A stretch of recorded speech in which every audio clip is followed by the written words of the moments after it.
And I didn't introduce myself. I'm Vahid Brown, the Supportive Housing Services Program Manager for Clackamas County. A few of my team members are here as well: Cody Thomas, Abby Ahern, and Jamie Stark, who support the work of Supportive Housing Services with the Housing Authority of Clackamas County. I'm going to spend a few minutes going over each of these program offers, some of the key dates for the timeline. I won't spend a lot of time on the program offers, just sort of a high level kind of, these are the basic scopes for each of these, and these are their related requirements for length of proposal and so forth. But I want to reserve most of our time for your questions. So if we want to go forward to the key dates, this is the timeline. So the program offers were released on Monday. Questions can be submitted to hackshs@clackamas.us until April 4th at 5 p.m. Answers to all questions will be posted by April 6th. That'll be the addendum that answers questions. The deadline to submit proposals for any or all of these program offers is April 11th at 5 p.m. We will be evaluating and scoring the proposals by committee between the 12th and the 28th of April, and bringing recommendations from the scoring to the steering committee, the housing steering committee, the 28th, at which point we would anticipate award announcements, the letters of intent to enter into contracts, and then we would move into contract negotiations with vendors that were received awards. You have a date here that is not what is in the proposal. Oh, the proposals have Thursday the 7th as the issuance of the answers and the addendum. Here you have the 6th. Hi, Peter. The questions will be posted the 6th. If there's an additional addendum that is needed, that would be posted the 7th. Sorry for the confusion. Okay. good catch, Peter. Okay, next one. So just to go over the proposal eligibility really quickly.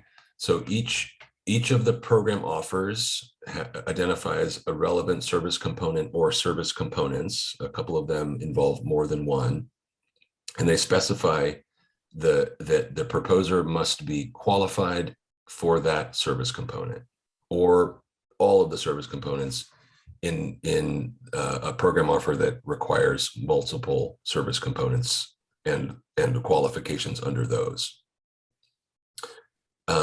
The full list of all service providers qualified in the Tri-County RFPQ and their service components is attached to each of the program offers. The evaluation and scoring criteria are identified in each of the program offers, and we indicate in each of them that programs should be ready to launch in June or as soon as contracts are executed. Next slide. Yes, Peter. Do you want questions as you go through? Sure. So it discusses in the thing that if we're going to form a team, that people need to be qualified. I thought that there was a way to have a subcontract with someone who was not qualified. So was I incorrect? So everyone who, if we're going to form a team, they have to be on the qualified vendor list?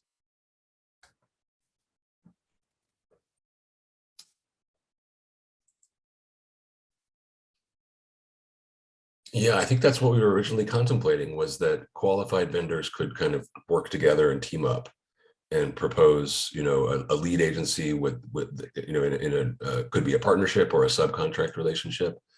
Your question, though, is the different one is if a qualified agency could propose and propose to subcontract with an agency not qualified. I'm going to have to respond to that in writing because I don't know the answer off the top of my head. Okay.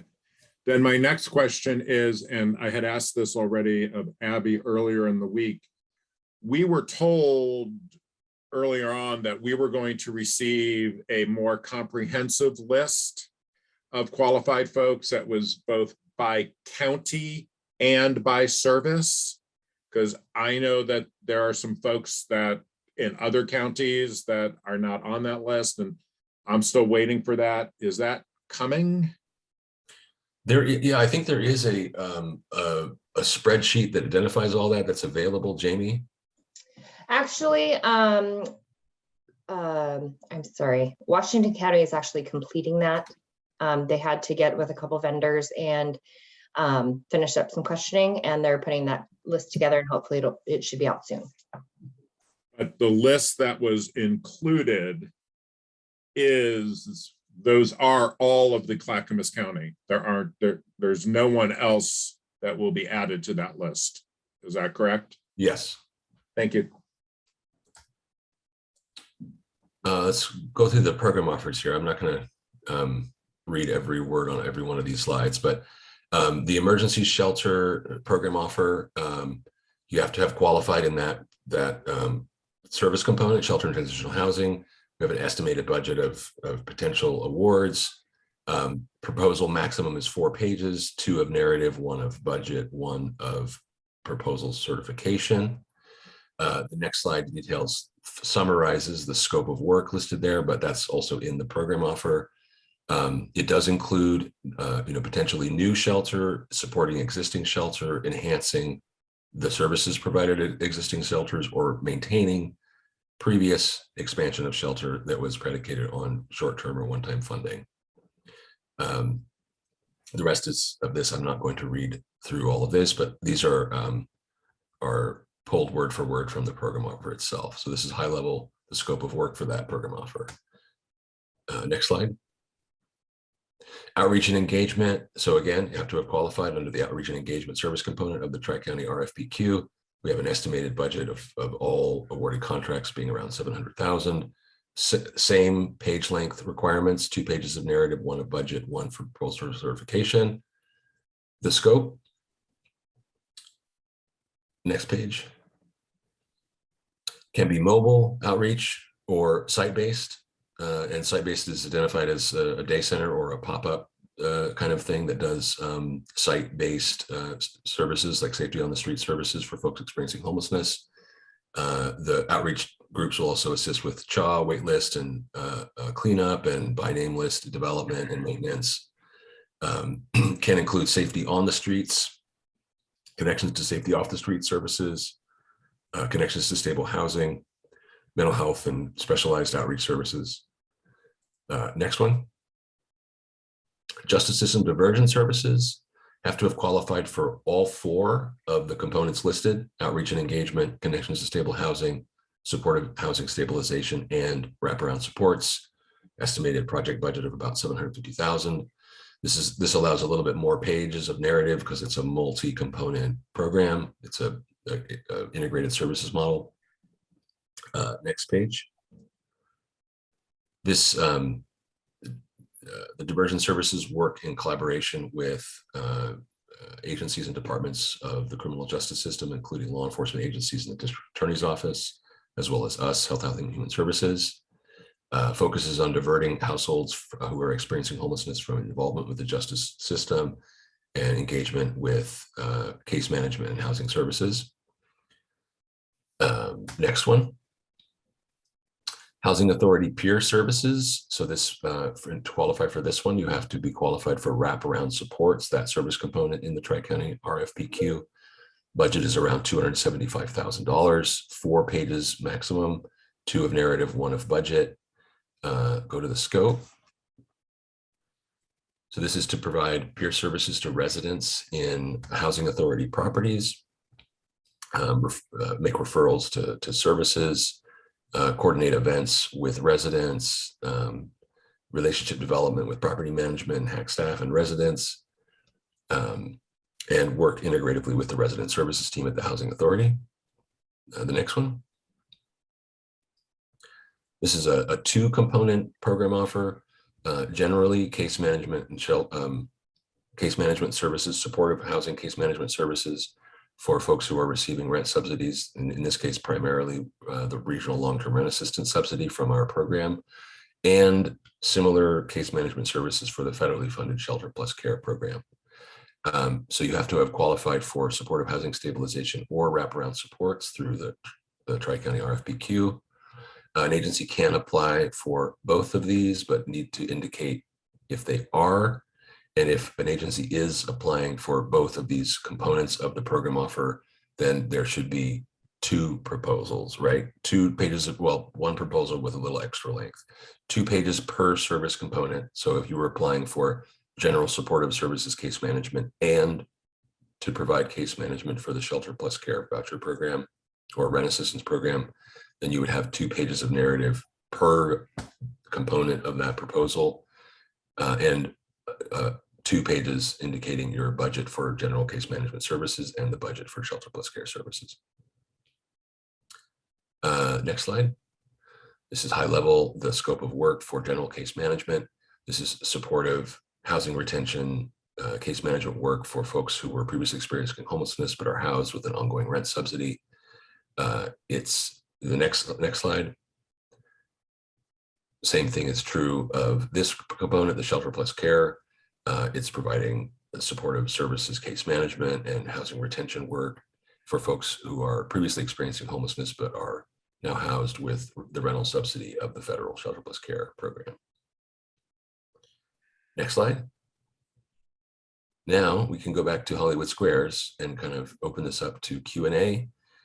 We have until 3:30, but we will end the meeting as soon as at any point where we have no further questions. So I'm gonna, can we stop share, and then I'll turn to Giovanni for your question.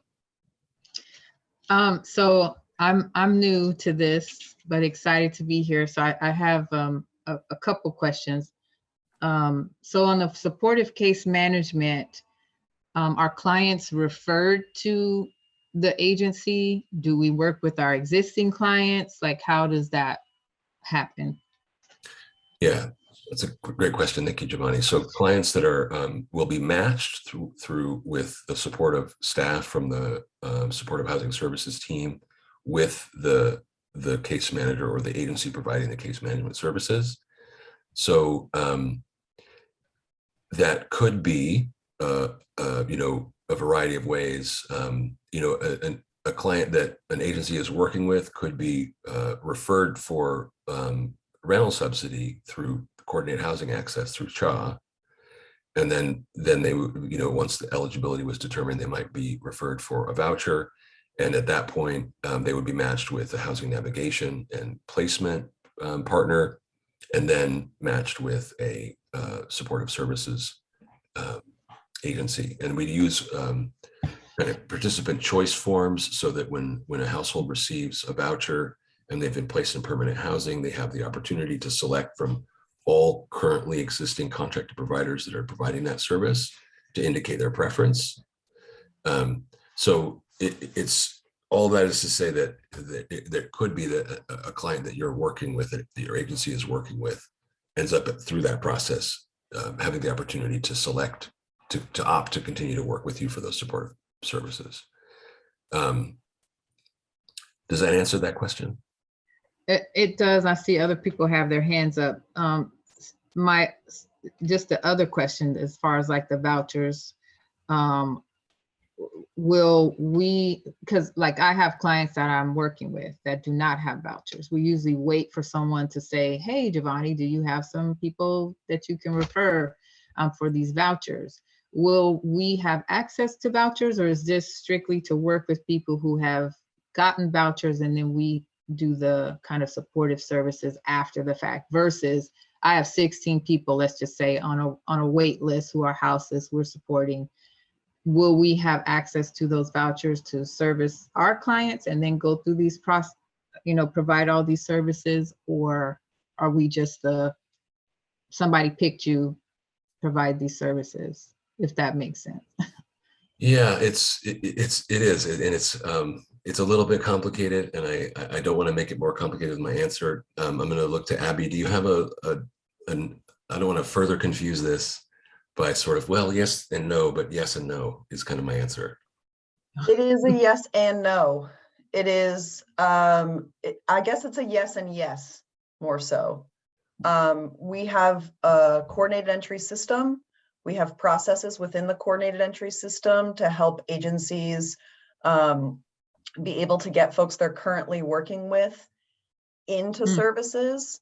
The other thing we like to keep in mind is there's still a choice there. Sometimes folks start with an agency and there wasn't like a particular choice starting with that agency. So we want to build that choice in so they can opt to stay with your agency or opt to utilize a different agency that they may deem better meets their needs. So both and there will be folks that potentially you haven't seen before that will be matched with your agency because of their preference and selection. But it will all be centered around the coordinated entry system, or CHA. And just the other part to that is the voucher, access to vouchers, and then I will be done. And for now. And that's the access to vouchers is through the process that Abby described. So through the coordinated entry system. So we'll when we first launched the regional long-term rent assistance voucher program, the priority that was indicated in that procurement and in that program launch was for folks who were being sheltered in the motel shelter program. But as all of those households are matched and with vouchers and agencies to provide navigation support, the ARLA vouchers will be more broadly available for clients that are coming through the coordinated entry system. And with a vulnerability prioritization, right? So folks will be prioritized through that coordinated entry system based on acuity and level of need and so things like this. Okay, so maybe I need like a 2-on-1 with you and Abby, because the coordinated entry system, I'm still not understanding really. If I have my clients, do I need to put them through that system and then the system decides if they are priority or not? Or can I say, hey, I have these 5 folks right now that I'd like to push through and continue servicing and get them a housing voucher, et cetera? Yeah, I would welcome that, Giovanni. Let's follow up offline and find some time to connect. Yeah. All right, thank you, Elise. Hi, I'm stretching the definition of remote work and I'm having to take this from a vehicle, so I apologize for any complications that brings in sound or anything else. I actually have similar questions to Giovanni. I'm from Family Promise of Tualatin Valley, and we do operate a shelter as well, and some of our clients come from the county, and so I would love to be in on that conversation to find out exactly then how they would get those vouchers or be supported on our caseload potentially.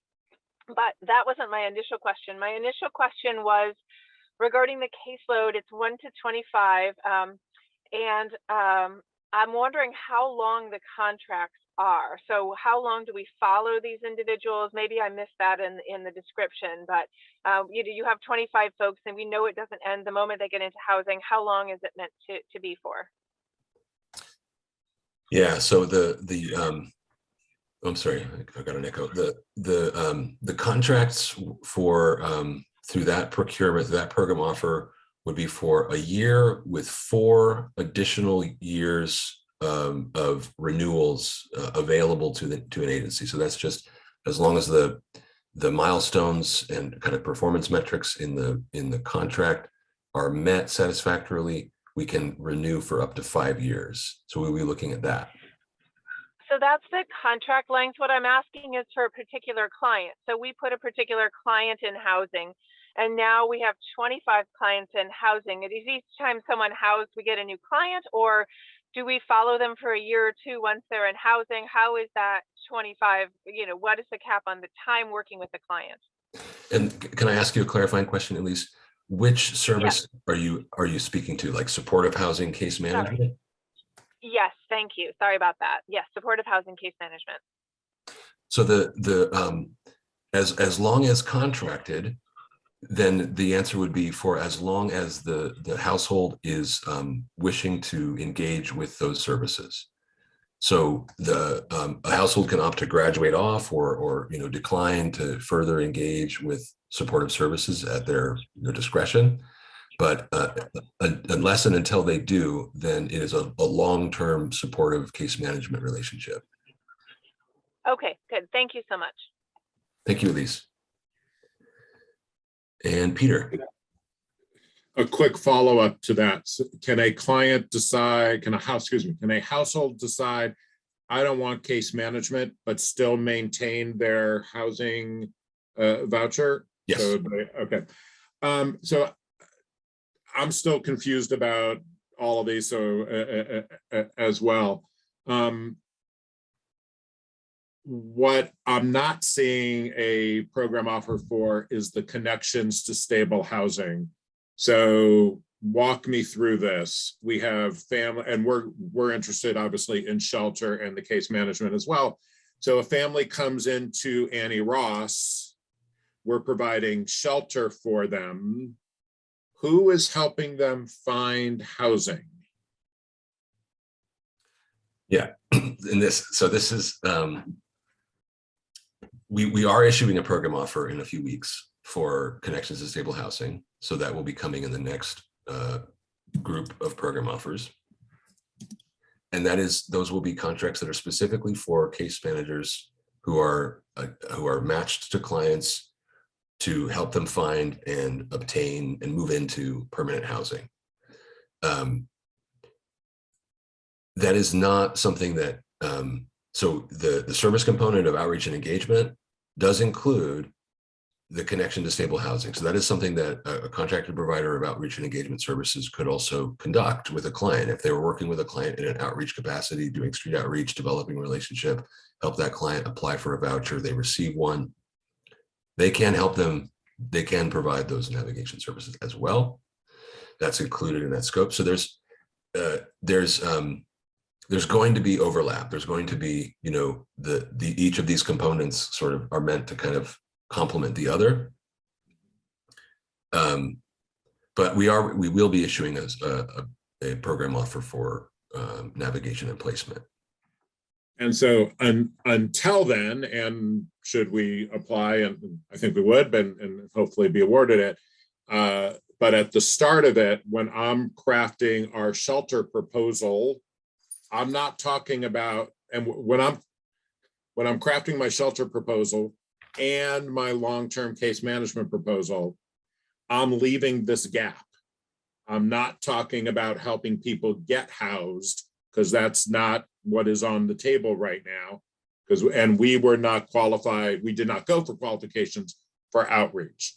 So am I correct that in our world, we're providing shelter and long-term case management, and someone else in the system would currently be doing that until this possibly the new program offer comes out?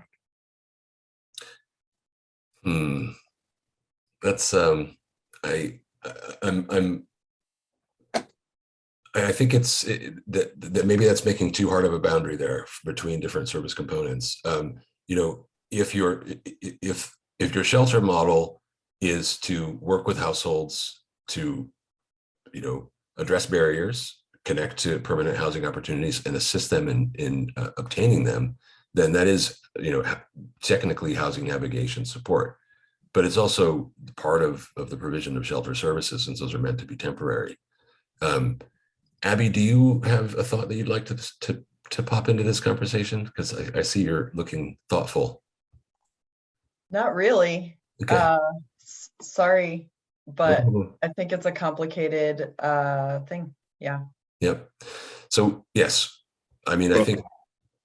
Go ahead, Peter.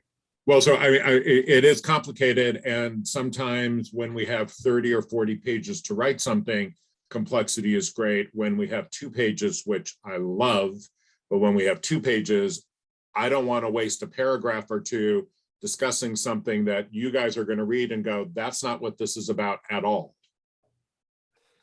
Yeah, so I think that if it's fine with me if your agency wants to respond to a particular program offer with a component that is, you know, limited to the provision of shelter, and is going to follow up and respond to request funding to fund the components of that program that connect people to stable and permanent housing through additional FTE or another program component, that's fine. We would like to, you know, this process has taken what at least our company does as a singular and broken it into separate pieces. So Yeah. we would like to provide shelter and help those families get housed and provide the case management, the ongoing case management. As of March 30th, there are program offers for those two bookends. There isn't one for the middle, but I'm hearing you say, Vahid, we could include that middle in the design of our shelter. Yes. Okay. My final question is in regards to the rental assistance component. So we currently have not been able to access ARLA. It's been very limited on who can access it. We work with families who do need long-term rental assistance. We currently work with families who need 3 to 6 months of rental assistance. Is all rental assistance in the future going through ARLA, or how do we talk then about in which proposal do we include rental assistance for non-ARLA households?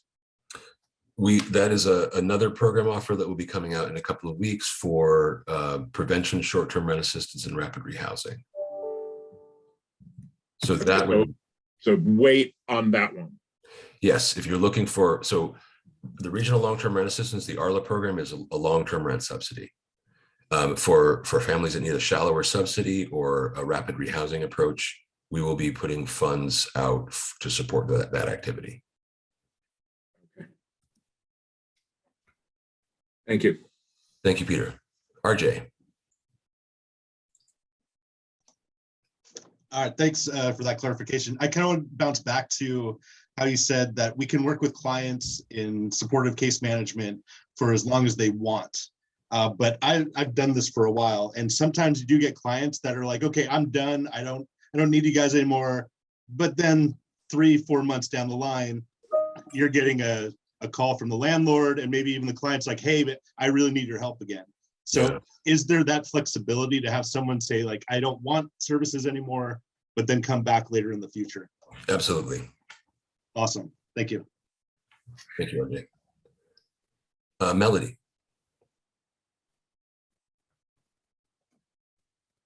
Sorry, I didn't realize my hand was still up. You actually already answered some of it, but actually I'll follow up. So my question was about the prevention assistance piece. But so if we have a model that includes multiple pieces of this puzzle, I'm assuming from what I hear you saying is apply for it almost in an integrated manner. So if I have an outreach model that includes prevention assistance, apply on the outreach side and follow up, or mention maybe that I'll be applying for the prevention assistance side plus case management side. So it's almost 3 separate proposals, 1 program. Does that make sense? Mm-hmm.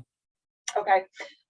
So that's how we will approach it, I think. But let me ask a couple of follow-up questions really quick. I didn't see a mention. I saw the mention of administrative costs to be built into the budget. Is there a maximum that you're allowing, or are we simply to use our federal NICR rates?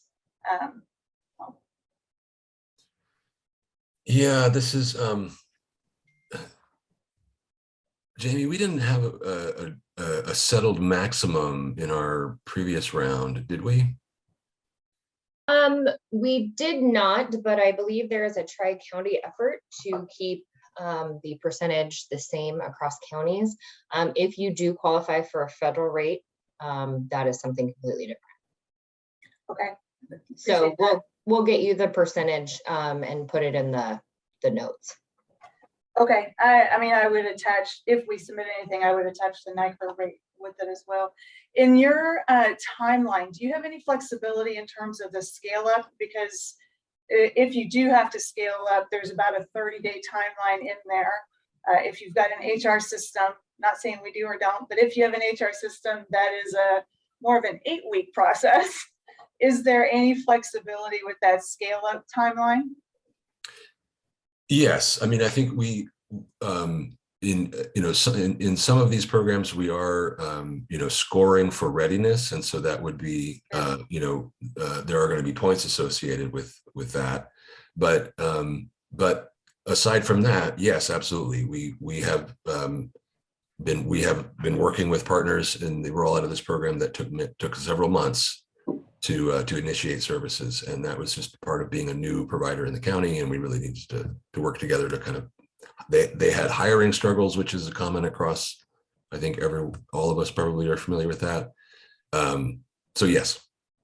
Okay, final question, and I'll release the floor. Do you guys have somebody that's kind of looking at this from a more of a strategic angle in terms of ensuring there's not a lot of duplication of effort and sort of all the pieces of the nonprofit puzzle are coming together to meet the critical gaps and needs?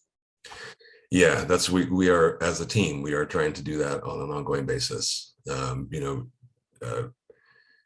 And identifying need and gaps. I think that having to strategically be very concerned about duplication of service will be something that will, I think, be of greater concern later in the development of this new revenue and its program. But as you know, right now, our homeless services system is mostly gaps. No offense to all the great providers that do the work, but the need far outstrips the resource that currently exists. Giovanni. I'm sorry, I might have been taking notes when someone asked a question about the caseload, 1 to 25. Like in my mind, I see if we service 25 people, do we service those 25 people for a year, and then the next year we can bring in another 25 people, or do we stick with the first 25 people until they say they don't need us? Because to me, that means, okay, year 2, we might have to hire more people to take on this new caseload to do what we did for the first group of people, so I might have missed that. I'm sorry. I'm taking a lot of notes. Yeah, no worries. I think not all of the program offers identify a caseload sort of parameter. I think this one is for supportive services case management. So that one is, it's at any given time, one case manager is working with 25 households. So that's just something to factor into your kind of program proposal and budget, is if you're hoping to serve 50 households, then that would include at least 2 full-time employees as case managers in that program model, and that year-over-year expansion, if that's part of the program proposal, would then want to build in additional staff needed to take new clients in the future. Okay, that answers it perfectly. Thank you. Thank you, Giovanni. Peter. A couple of just boring format questions. You don't mention anything in the instructions about margins or line spacing. Do you care about a margin size? Do you care about line spacing, or is it completely up to us? Yeah, I don't think so. I think that the extent to which we care about format, it's indicated in the instructions having to do with point size and that kind of thing. Perfect. The budget template, attachment F, you want us to use, is it possible to get that in a fillable format? Cody, is that a fillable file that can be sent out? Yes, I can distribute that. Thank you. And then my final question is related to the budget. And I am, again, thrilled with the 4 pages, thrilled with the 1-page budget, love all of that.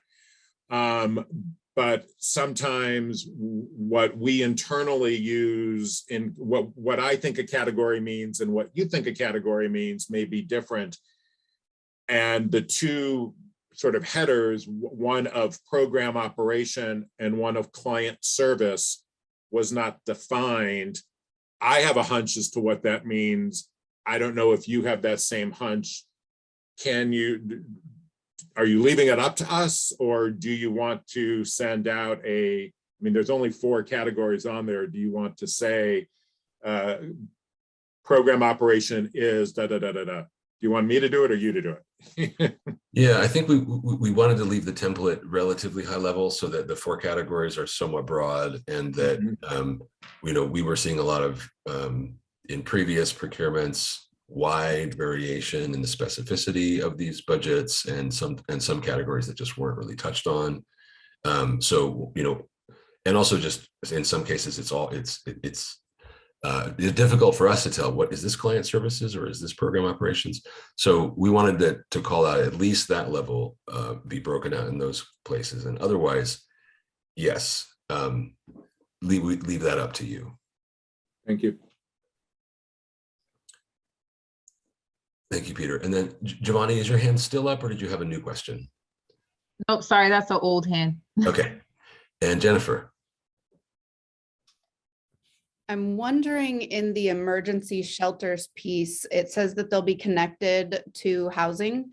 Is there an expected timeline that we could be thinking of as we're thinking about potentially building that program for them to be connected, say,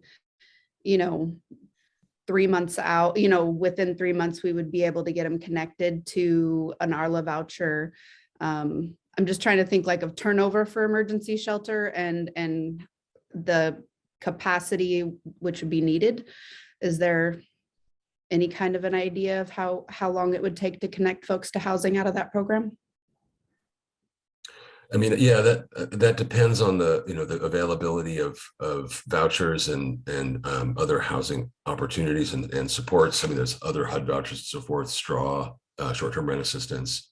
So, I mean, I think your question is about how soon do we think folks that we might be providing shelter to would be able to access ARLA vouchers? Is that? Yes. I mean, and we are working to expand that capacity and to already starting to work on waitlist cleanup to start moving folks from waitlists onto ARLA vouchers. I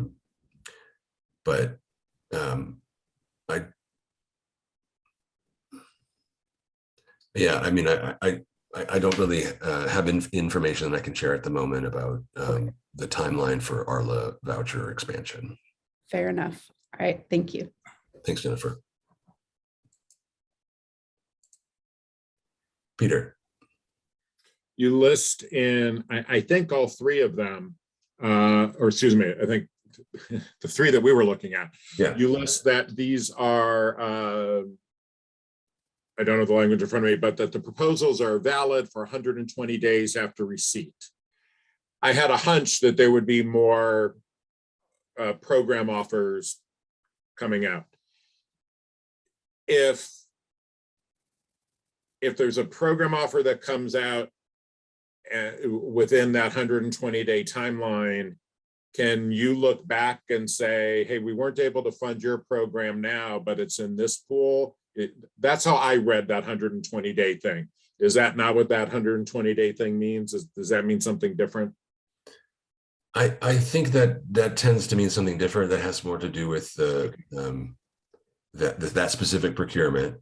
That proposal can be considered a valid proposal that we can Jamie, help me out. But go ahead, Jamie. Okay. So the 120 days is this proposal is good for the 120 days because costs change, costs change within that 120 days. So if let's say there was a COLA or there was something, inflation that changed and things went up, and then we said, okay, well, you said this amount 3 months ago or 2 months ago, we need to stick with this amount, then you're kind of stuck with that, if that makes sense. It does. Thank you. Okay. I got one more question, and I feel like I need to give a statement at the beginning. I am supportive of ending homelessness for everybody. And I was questioning, how did that justice system population get prioritized early on? Without a doubt, there is a need for all of these services for a wide variety. So I am not anti-justice service in any way, shape, or form. I was just surprised to see a population-specific one in the first go-round. Yeah, I mean, so that the supportive housing services program, as you know, has a priority population of folks who have long histories of homelessness, disabling conditions, and extremely low incomes, and that is without exception, the population that is served through that the currently existing diversion partnership. So it is, that was one of our local implementation plans investment priorities, was to expand existing high-performing programs that serve population A. And that is one that does that successfully, has a good track record. Yeah. Thank you. RJ. I'm looking over the peer support proposal. It mentions it has 2 locations. What was it? In Milwaukee and Oregon City. So 2 buildings is what I'm guessing. And then later down below, it says, like, of the 528 households, can I assume that's the total between the 2 buildings? And that's the only scope of this proposal? Or will there be other locations that HAC would want this peer support person to also support? Yeah, thank you, RJ. That resident services peer support program offer is to serve that total number of households, that 500 and some. And that 500 and some households is primarily at the 2 public housing campuses in Oregon City and Milwaukee, but there's also some, I believe, some Section 8 clients that are included and that are in a scattered site that are included in that number. But yes, it is delimited. The peer support services being sought by that program offer are meant to support those households, that 500 and some that are mentioned in the program offer. Okay, so it does, the 528 is the estimated total number of households served by this proposal, but it also includes potentially scattered site Section 8 voucher residents. Is that what you're saying? I believe it does.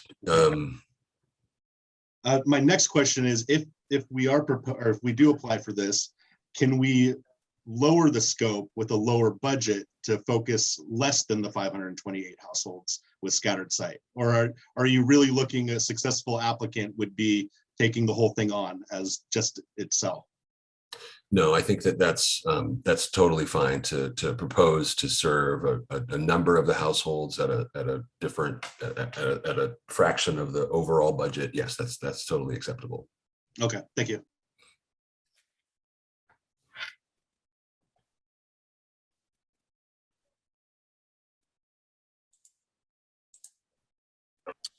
All right, Giovanni, you got your hand up first. I do. I do. Sorry. I have a question about the budget. I know someone talked about like administrative costs. So, and a couple of people said it's really hard to hire like, caseworkers. Pretty much. I know folks who have youth organizations who are having the same issue, but part of the issue is they're paying $18 an hour, $16 an hour. Is there a limit on, if you want to get qualified people? Let's say I got these contracts, I want to hire 2 caseworkers, but I want to pay them $28 an hour. Is that something that would be okay? Or do you guys have a like, no, that's too much and we don't want your budget going to that? Because let's say I don't have big overhead and I want to pay people more so I can get good people who are going to stay. But I don't have, big rents and all that. Is that okay? Or is that something that is monitored as well? That is okay. Yes. And I need to pull one of these up, but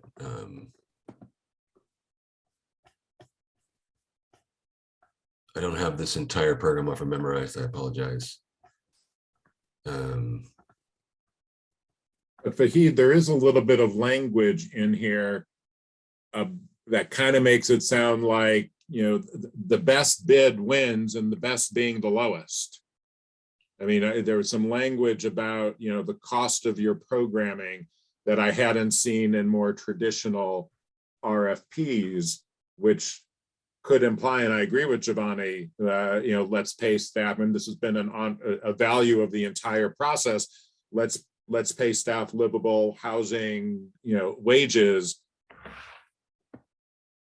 but then that could increase the overall budget. And then my bid is not, or Giovanni's bid is not competitive anymore. Yeah, I see that language that you're referring to that talks about cost efficiency. You know, the budget score, so the score in the matrix as when the programs are evaluated, the proposals are evaluated, is scored on its clarity, that it's comprehensive coverage of associated program costs, and on its it's staying within the limits of the estimated proposed budget for that program area. So there are not points associated with cost efficiency or lowest bid in the evaluation matrix. I do see that language, and I think that that's a fair point to sort of say that's a little bit of tension with what Giovanni just said. In the the instructions on the budget preparation, we do say, gosh, this thing is, where did it go? To include administration, staffing, all program expenses, necessary capacity building. So necessary capacity building could be interpreted in a number of ways, and we're open and flexible and want to be supportive of this is a primary goal, of our plan, is to build out capacity with our partners. So that could be a hiring bonus. In your program proposal, I want to include a hiring bonus as a capacity building cost. Just to sort of give a counterpoint to that cost efficiency language, Peter, I think that this program team is well aware of the pressures on the workforce and the difficulty in hiring people at near minimum wage wages, and are not looking to cut the cheapest contract we can. That's not our goal here.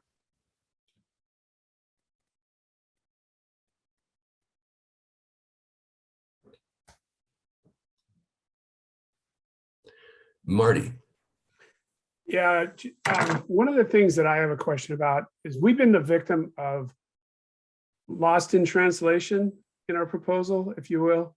Is there going to be any dialogue if we make a proposal and we know what we're saying, but you question it? Is it just you don't understand, you won't score it, or can a question come back to do an analysis or evaluation of that point? Because this to me is, we're building a program in the proposal with intent. I'm not sure, sometimes I'm capable of defining that as clearly as I could. There was a proposal some time back that the translation wasn't what we intended. Does that make sense? The question, I guess, is, does anyone in the evaluation process come back for clarity on a point? Or is it you deliver it and you live with it? Jamie, this is your expertise. I think the answer is that once the proposal is delivered, then that's what we're allowed to evaluate. But Jamie? So yes, it is. Whatever you deliver is what is on. So if you do your budget, things like that, that's usually set in stone. If there is a reason or a specific need for a clarifying question, it is permitted. It is a rarity, but it would usually be for, something that would be explainable on your proposal. So if, I don't know, something happened, if you sent it in and it scanned wrong, or like a word was off, or but usually with the bulk of it, it is what it is. Okay, I kind of thought that, but I wanted to just clarify. Thank you. Thanks, Marty. I think, Peter, this is an old hand. Is that right? Or one more question, and this is my final question. Okay. I used to see you smiling there, Abby. Hey, you guys knew I would come prepared. The shelter plus care thing, I'm confused about. I thought doesn't Shelter Plus Care already exist? Isn't it a already existing program? So is this expanding it or looking for somebody else to run it all together or paying for what does exist? I'm confused about the Shelter Plus Care thing. Yeah, no, Shelter Plus Care does exist. It's a federal rental subsidy that requires, in order for us to receive the subsidy, that we match with the supportive services case management. So the county has to pay for that. We have a contract with a vendor that provides the currently provides supportive services case management to the households receiving Shelter Plus Care. That contract is coming to its expiration date, and it's the procurement that produced that contract is stale. Got it. Thank you. Yep. Melody. Hi, I haven't had a chance to look through all the documents, so forgive me if this is already answered in there, but is there a recommendation where we would put existing recovery services and sober living? I'm not sure if I understand the question. So in the original RFPQ, it looked like recovery services is being wrapped into outreach and engagement. But when I was looking through, and I just scanned them, I didn't see that mentioned in the current proposal. So I'm wondering if that's something you would want us to hold on to. So we have an existing sober living facility called Bridgeway of Hope. If we were looking to grow that program, is there a recommendation where we would target, like what proposal we would target? Or what program offer? So the outreach and engagement program offer can include kind of behavioral health specific outreach and engagement. So Bridges to Change, for example, has an outreach component. This is a recovery housing and sober. They operate some sober living and recovery housing houses, but they also have a mobile outreach component. So if that was the intent, was to have street outreach to connect folks to recovery services, then that's something that would go under that. I'm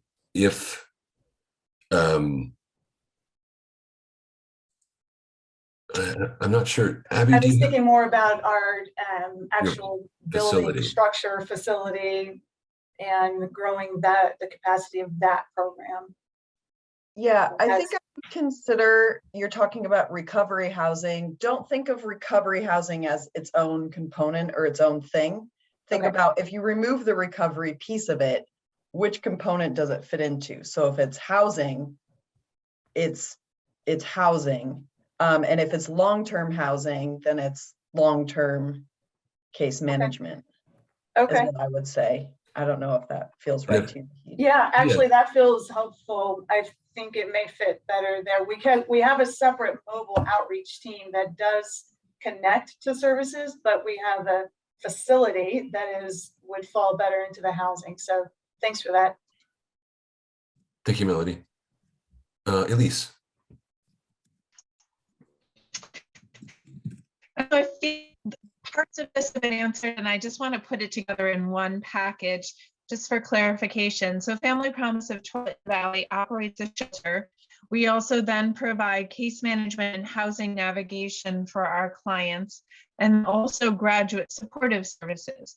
Now, I know that some of our clients, already come from Clackamas. Echoing a little bit the question of Giovanni, is that if we wanted to be able to have our current clients participate in this and go on that particular supportive services case management load, they would go through CHA, they would qualify for ARLA, and then they would select us as the provider of choice for those ongoing supportive services.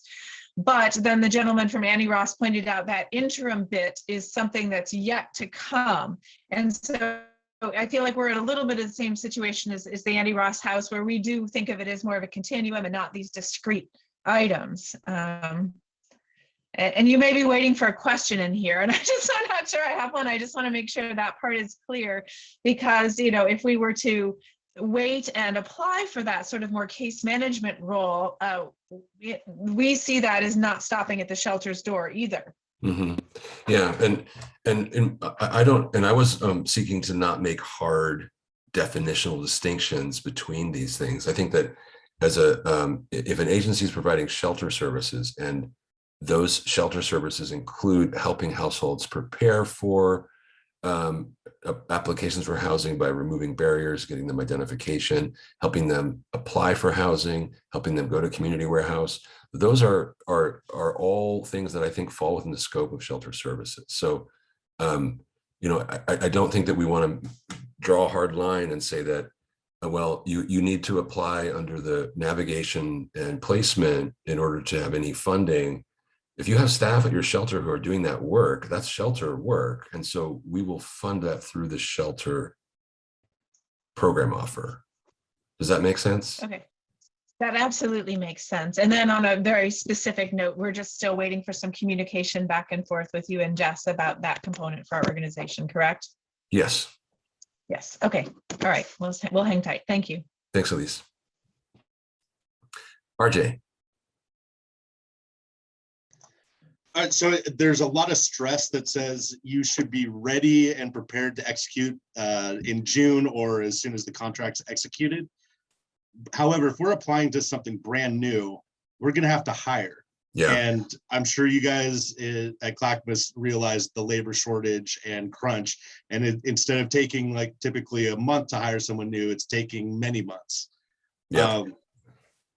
Are you guys understanding of this situation that we're in, and maybe not like penalize us if we aren't up and running, say June 15th? Yes, I think there's, one of the questions asks for kind of a program implementation timeline. So we're well aware. Yeah, I mean, I had to go through three recruitments for one position. It took, I don't know, 4 months. Yeah, and when we find a great applicant, sometimes they're like, yeah, we already took a different job. Exactly. So, yep. Yeah. Okay. Yep. We understand this. We feel your pain, RJ. Yes. Giovanni. I have two questions. One's about the hiring. So do we can use our own hiring process, or is it? Yep. Okay? And then the other question is, there's some organizations in here that I would love to partner with. So would it make sense to submit on my own, like, hey, give me this money and I'll start my own over here? Or would it not make sense? Because that's like asking you to tell me which is better. But could I do both? Could I be included and partner with one in their proposal and then also submit my own? Or would that make you guys look at it like, oh, hey, she's new, it might be better for her to do this versus this? Like, I guess I just don't want to handicap myself by partnering with someone, but I almost feel like it would be good since this is my first run. But then I also believe I could do it, outside of a partnership. Yeah, I mean, I can say that it wouldn't disadvantage an agency if an agency chose to apply as a partnership. That there's no disadvantage in terms of how it's evaluated or scores that might be allocated. The only thing I would say is that the program offers stipulate one proposal, like per agency, per program. So that would be where I would say, don't do, if it's the same program, I wouldn't do an up and over application and a agency A plus up and over partnership application, because that would look like two proposals. And so we're really looking only for one. So it's up to you. Okay. And I can just say that you wouldn't disadvantage your proposal either way. Those are both totally welcome ways of doing it. But I could, if I qualify for two, I could partner on this one and Yep. then do my own on that one. That's right. That's would be two separate. Okay. Yep. Okay. Thank you. Yeah. Jennifer. Okay, I had a question that's kind of the opposite of about the labor shortage. So it says that services are anticipated to launch June or 2022, or as soon as contracts are executed. So if we're able to launch earlier, say in May, what's the likelihood of contracts being executed at that time? Or do you have a time in mind about how the length of time between award and execute and contract? Yes, we do, Jennifer. I think that we have a pretty aggressive timeline. We're trying to make sure that this, a number of these services are in place before July 1, because some of them are for existing programs that would no longer be functioning, after July 1, like the Shelter Plus Care one that Peter mentioned. With our kind of projected timeline, if we allow a pretty generous amount of time for contract negotiation, that's still relatively short. We would be looking at having our Board of County Commissioners consider the finally negotiated and approved contracts for execution the middle of June. Having a contract executed by the board in May is very unlikely, because that would I think it's fair to say that's highly unlikely. I don't want to qualify it further. Okay, all right, thank you. Yeah, thank you. And then RJ. Yeah, going back to, again, on that timeline, I see from the scoring matrix, ability to initiate services. Would one be awarded more points if they could demonstrate they're already fully at capacity to initiate, versus someone starting in a completely new program where hiring would still be needed and there would be a delay before the program actually is up and running? I think so. Some of the questions are slightly different, I think, for different program offers, but the ability and capacity for program implementation is how it's characterized in for example, the outreach and engagement.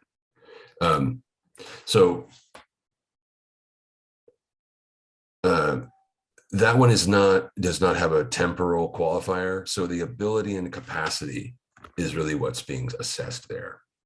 So I'm looking at the peer support one, and it says clearly demonstrates the ability to implement the capacity / staffing necessary to successfully initiate and fully implement services. I can kind of read that as, are you proving that you can initiate this quickly? And if you write in your proposal that we have a hiring plan, but we don't know what the ETA would be, would that be counted against us? I'm just going to pull up that one specifically, RJ, 1 second.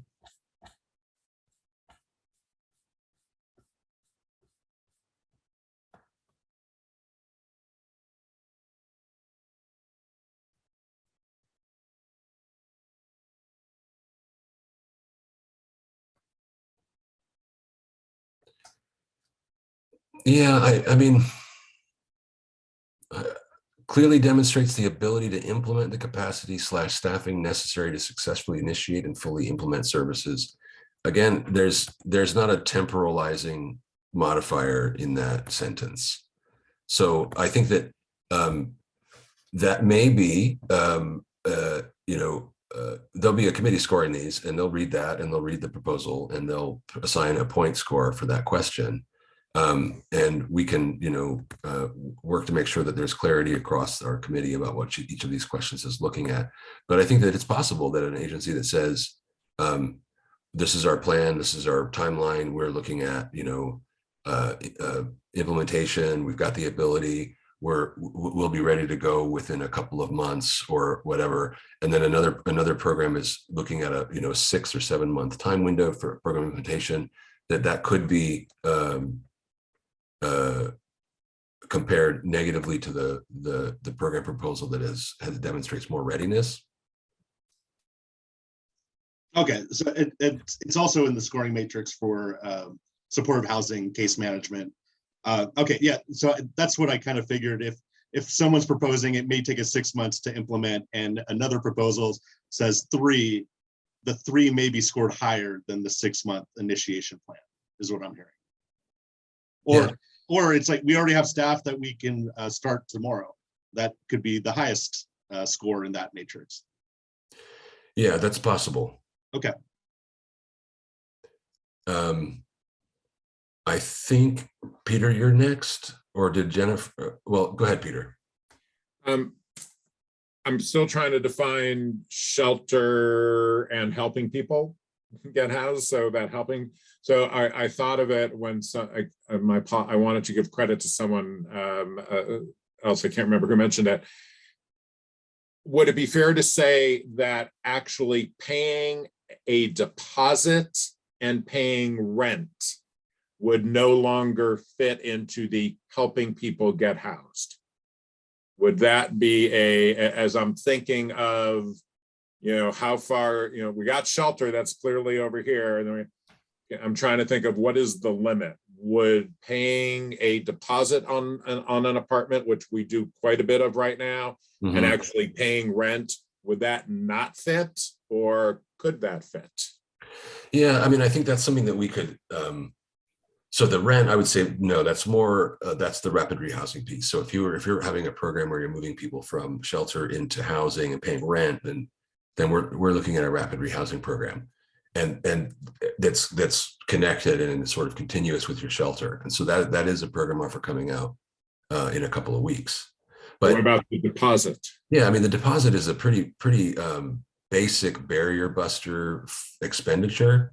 So I would say that's totally fine. I mean, I think that you will have the opportunity in your budget to ask for client services, flexible funds for clients, and then we'll work through the parameters of those. But right now, flexible client services dollars in our existing programs include deposits in instances when that's appropriate. I modify it because we also have a program where the ARLA team will pay deposits. But there's always exceptions, and there's always needs that don't fit the box. Giovanni. Was there someone before me? No? Okay. So I am, like brand new, just kind of operating on my own. This is my first time out. So, and I've been doing it voluntarily, right? So no funding. This is a great opportunity. So if I'm required to get, well, not if, I am required to get insurance and have some other things in place. And I saw somewhere where it said you get reimbursed for expenses. Well, if I have zero funding, how does that work? Can I get advance? And I'm just gonna say, I'm awarded, I'm getting the money, I'm doing the work. How would that work if I, what I'm trying to say? Like, if I have to pay $8,000 for insurance, but I don't have that, and I've included that in my budget, would you guys advance that? So, it's kind of like I'd be stuck. We can't execute the contracts till you have this, but I don't have the funding to do that. So how would something like that work? Yeah, no, that's a great question. We can, in the event that an agency needs startup costs, like what you're talking about, pay those, advance those, and we have done that with an agency. So typically the agency's incurred expenses are reimbursed. So, you'd be approved, your contract has a certain value, you're serving a client, that month you're paying for this or that, and staff, and then those costs are reimbursed through invoice on a monthly basis. But hold on, I want to make sure I'm not missing comments my team is sending me.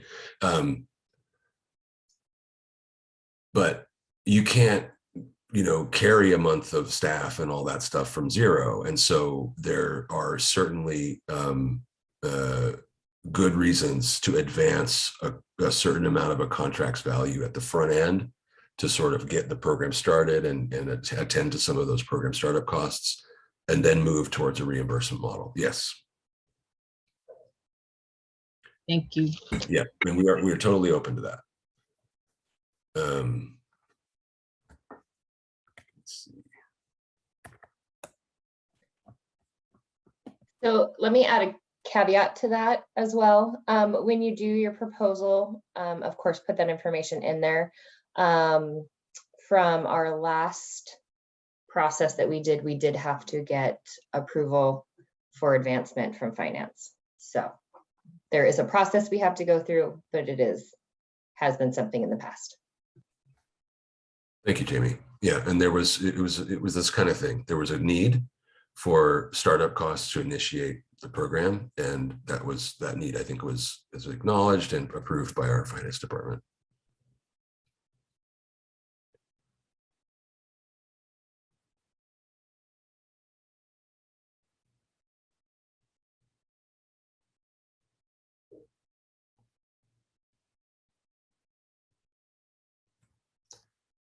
Let's see.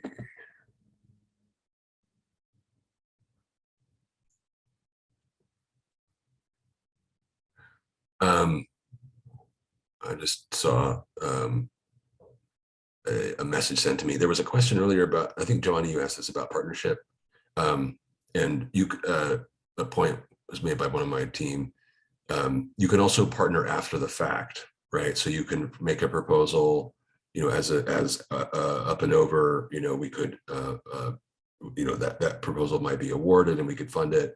And then you could say, I really want to partner with, and then we could work and help, that might look like a MOU between you and another agency.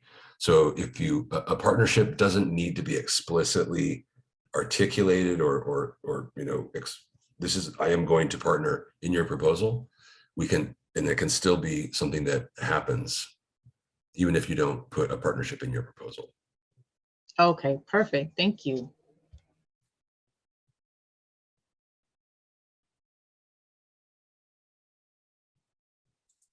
Can you repeat that, Fahid? Yeah, partnership, an agency could make a proposal as a loan agency, be awarded a contract, and then indicate to us either during the contract negotiations process or even later that they want to partner in the delivery of that program. And then we're totally open to that. We can work with however we are needed to support that coordination. But you might come and say, our agency is signing an MOU with agency over here to partner in this program this way. But then to bring it back to the question I asked earlier, both or all entities still need to be qualified for said services. Yeah, I mean, if we're talking about funding through this procurement, but if you were going to say like, the YWCA, not a qualified agency, that you're funded and you have an MOU, you're going to partner with the YWCA, which will provide these things, this service to our shelter provider. I mean, that's fine. But they wouldn't be. As long as I am not using this money to pay. That's right. The Y to do it.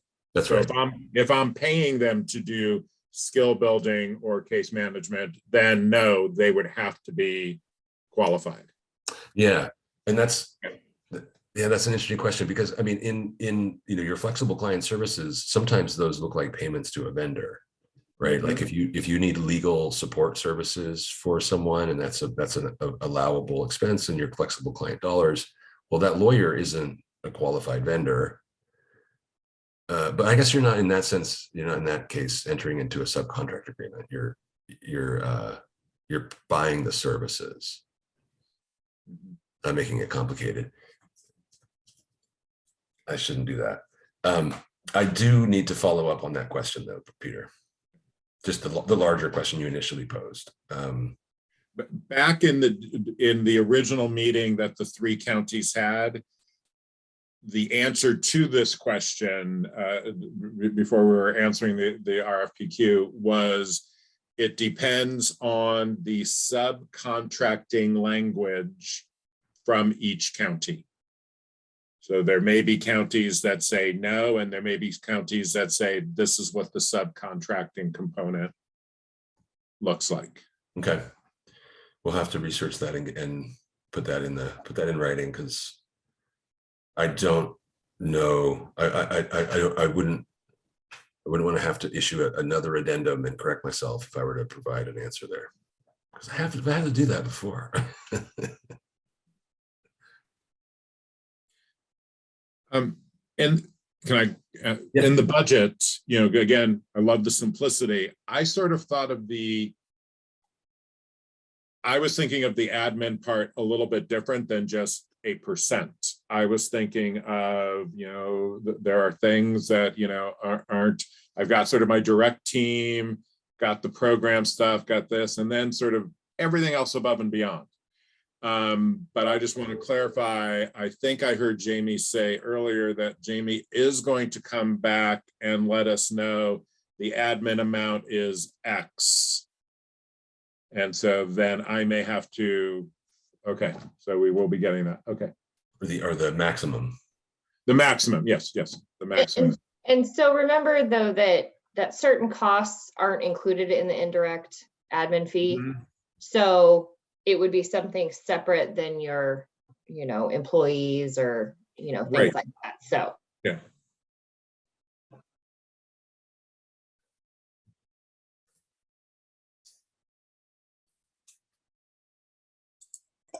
Okay.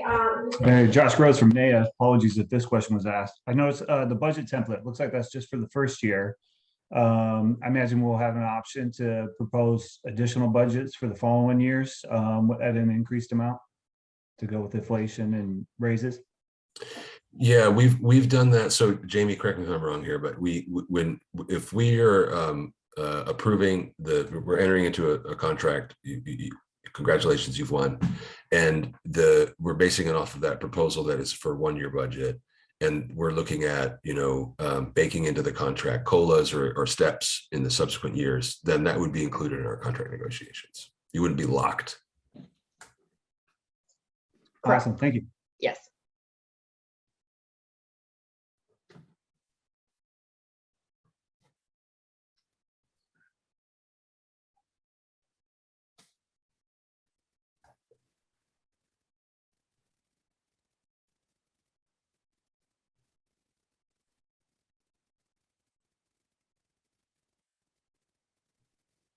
And that's a going once.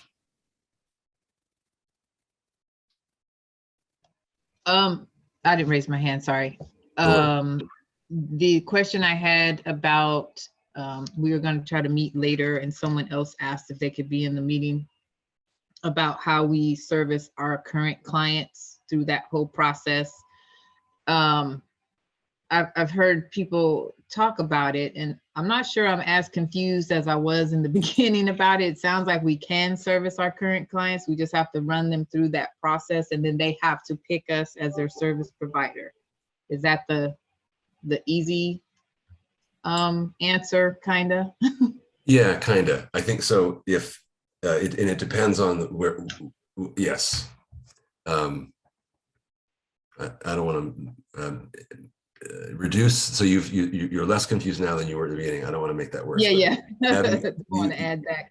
I'll say that is absolutely true for like housing programs. Outreach and shelter is a little bit different because it doesn't make sense. It's not housing first to necessarily wait for the additional screening to get into those programs. So we're really talking about housing services, but Right. we will have plenty of time to discuss CHA and how to get funded agencies into CHA and how to meet their agency needs post funding decisions.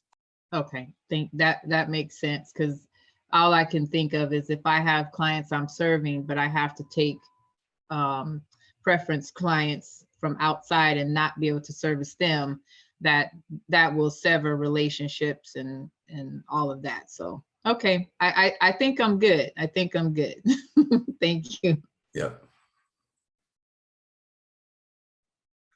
I'll ask one more question since we still have time. Once you go through your review process and you have an intent to award, can we or awarded agencies get a contract template to run through our legal process for an initial look, just to kind of speed up the eventual signing process, remove any potential barriers, if possible? Yeah, I don't see any reason why not to get your counsel right away looking at a template. Sure. Cool, thanks. So you can find a template is actually posted in the RFP for the Veterans Village. There's a copy there, but we could also send you a template. There are also templates in the program offers. Oh, there you go.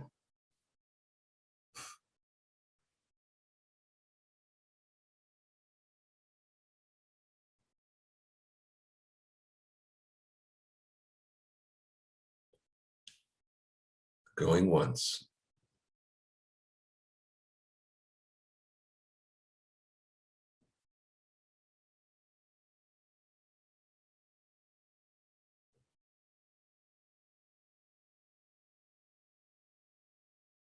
Going twice.